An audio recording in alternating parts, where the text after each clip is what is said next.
Now, first story, residents of Timpela and Buzulungu in the East Mamprusi municipality of the Northeast region are still struggling to attend to their socio-economic activities 4 months after the collapse of 2 bridges on the road linking the communities to the rest of the region, including the regional capital. A visit by JoyNews reveals the collapse of the bridges is having a negative toll on the livelihoods of the residents in this area, as it has become very difficult for both farmers and traders to engage in their trading and farming activities. Education and health services have also been severely impacted, with children refusing to return to school and pregnant women in particular unable to access healthcare in nearby communities. The isolated residents have therefore repeated their demand for the immediate reconstruction of the bridges to bring relief to them and avoid imminent disaster. Correspondent Ilyasu Tanko reports.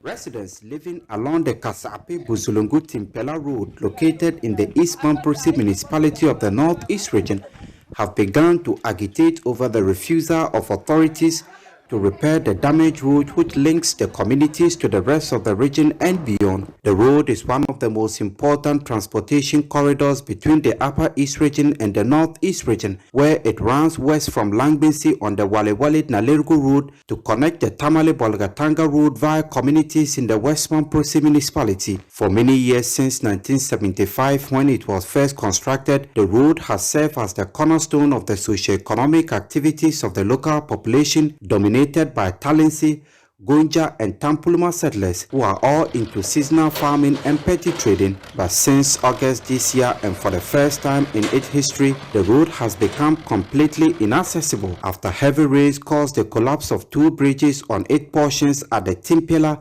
and Buzulungu communities. 4 months after the incident and following several calls by the residents, the 2 bridges remain unfixed despite assurances from the municipal chief executive, the regional minister, among other representatives of the government. The route links to Sankansi through Bolgatanga, where we trade, but since the collapse of the bridges, we are unable to visit these market sites.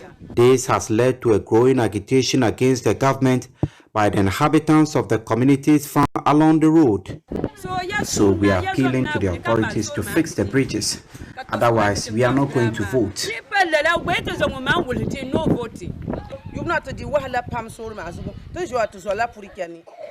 We have suffered a lot on this road. We are unable to cut our harvested produce from the farms, and all our produce are perishing. Please come to our aid. We have no road to our community. Teachers have abandoned the school here. Please come and fix the road, else we will vote against you in the next election.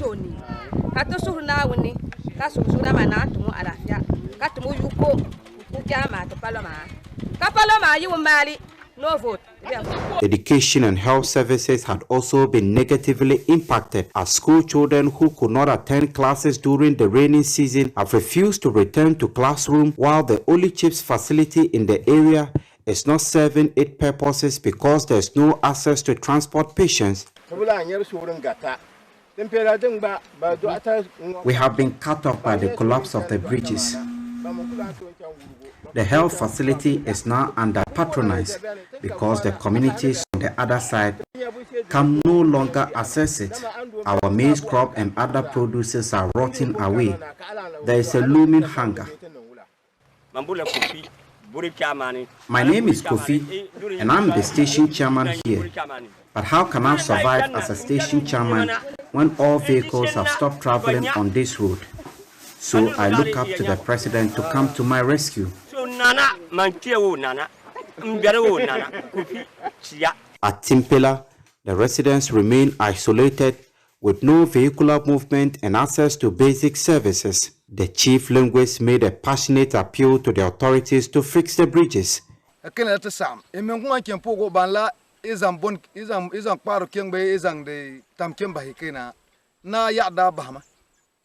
We are completely isolated. We cannot travel to our farms. Children have abandoned going to school. We cannot seek health care.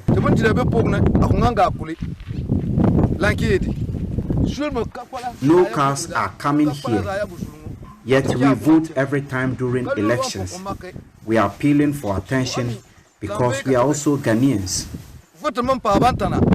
No to vote ma ka ban song te so na no to bote il government me o ko men ka wol ku ni ne kwate kata an san neta agana dem ate. So the president can decide to say, if you don't vote for him because of your route, I don't care. But the president should bear in mind that he has a legacy to leave with the good people of Ghana. So it is that legacy that he must protect by providing the roads and then other social amenities to every part of Ghana. From Timpela, Elias Sutanko reporting for Joy News. Joining us on the phone with some answers is the Member of Parliament for Nalerugu Gambaga. That is Haji Baba Siedu Isefu. Good morning. Morning, madam. How are you? I'm okay, thank you. 4 months since the bridge has collapsed, why haven't the authorities done something about it? Well, we've made several appeals to no avail. There are two bridges in Timpela. One is to the left that leads to Bolga, another one to the right that goes to Landinse and to Nalerugu.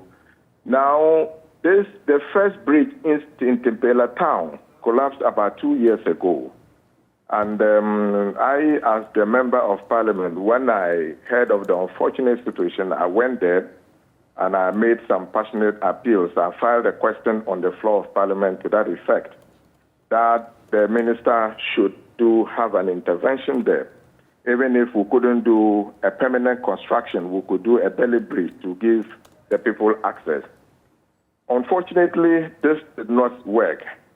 And I am told that the regional minister attempted to go there, but couldn't get there because there was another bridge that also collapsed this year.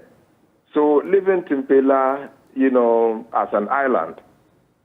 So I can tell you on authority that all appeals to the rescue of these communities is to no avail.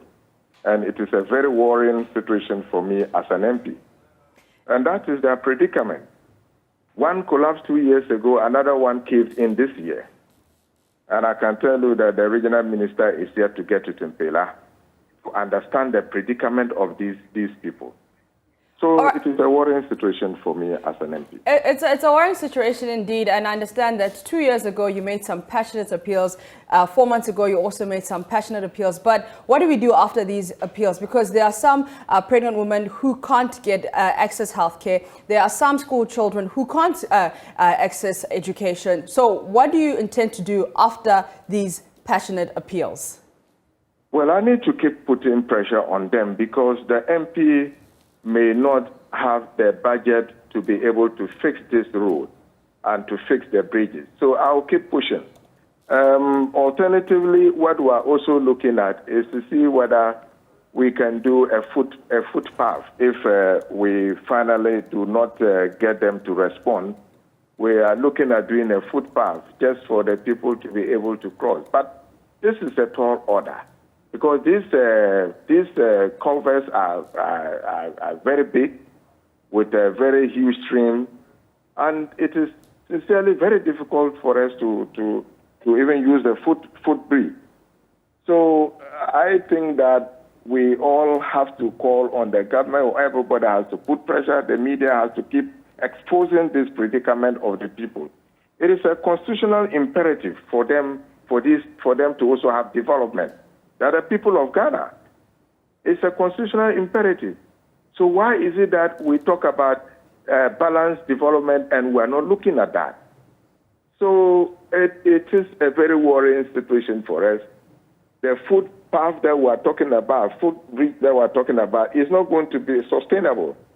Anytime we have heavy rains, nobody will be able to use the footbridge. It is only in the dry season that we can use it. In the rainy season, you cannot use it. So there is a need for a permanent intervention, even if we have to do a belly bridge for the people to have access. That should be the way forward for the government to do it and the ministry to do. All right. So with these passionate appeals, and I'm assuming that you spoke to the roads minister, you also put it on the floor of Parliament. But what is the roads minister saying about this?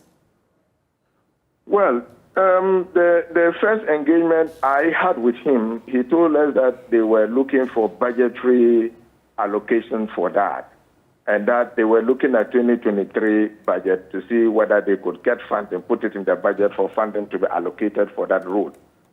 We are yet to see the 2023 budget, but I mean, before the budget, what happened? I told him that there was a need for us to have an intervention whilst we wait for the permanent solution.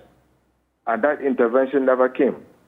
I'll not be surprised if the budget is read and there's no indication that this road, these bridges will be fixed.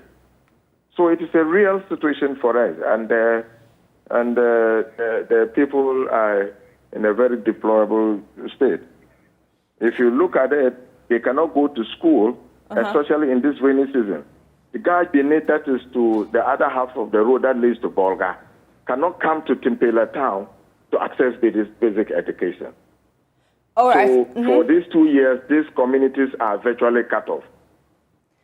So the bridge collapsed 4 months ago, and then you spoke to the roads minister, and then he said that they'll try and allocate it, or they put it in the budget for the 2023. But 2 years ago, what was the excuse? Come again? So you're saying that the bridge that collapsed 4 months ago, right?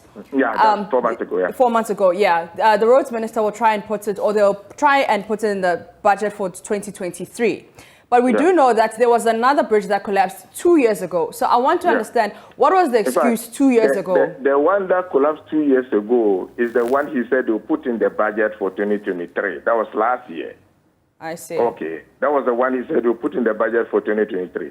But I can tell you that, look, the commitment is not there. Okay. There's no commitment. You know, there should be a temporal intervention, because you cannot say people should wait for 2023 for this to be budgeted before, I mean, normal basic, facilities will be made available for these people.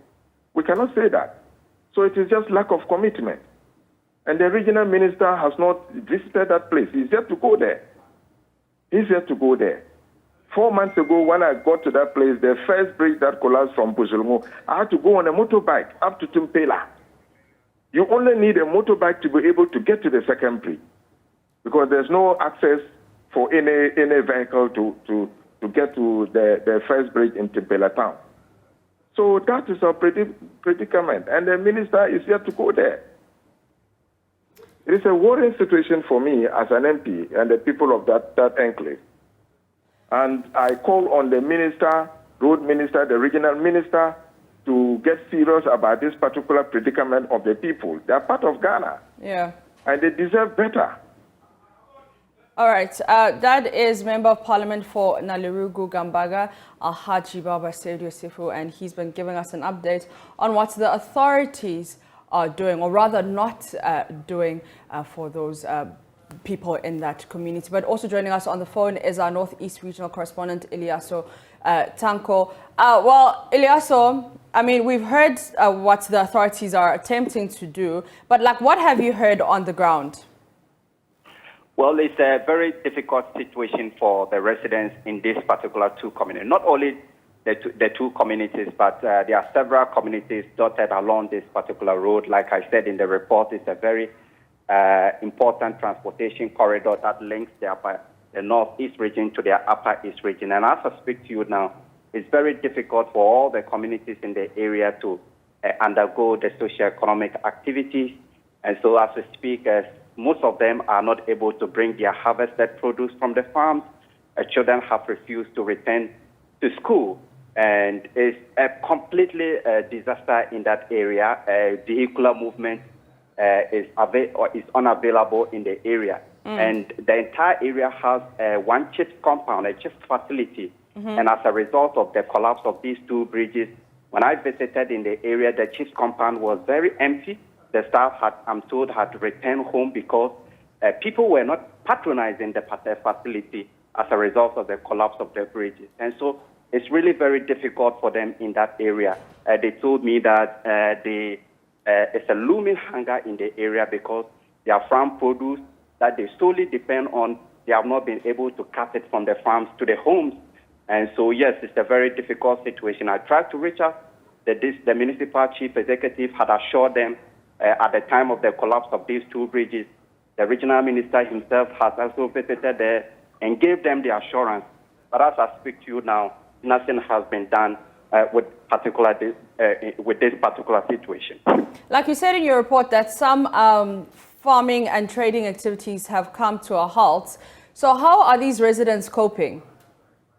Well, I mean, you see a lot of them sitting under pavilions, apparently having nothing to do because all the activities are done in the farms as well as in the market centers.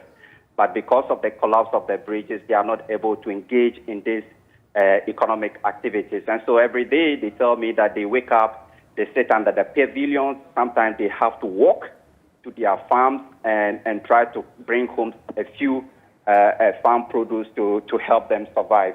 But really a very difficult situation there, and it appears that nothing is being done about it. All right, thank you very much. That is Ilyasu Tanko, who is the Northeast Regional Correspondent.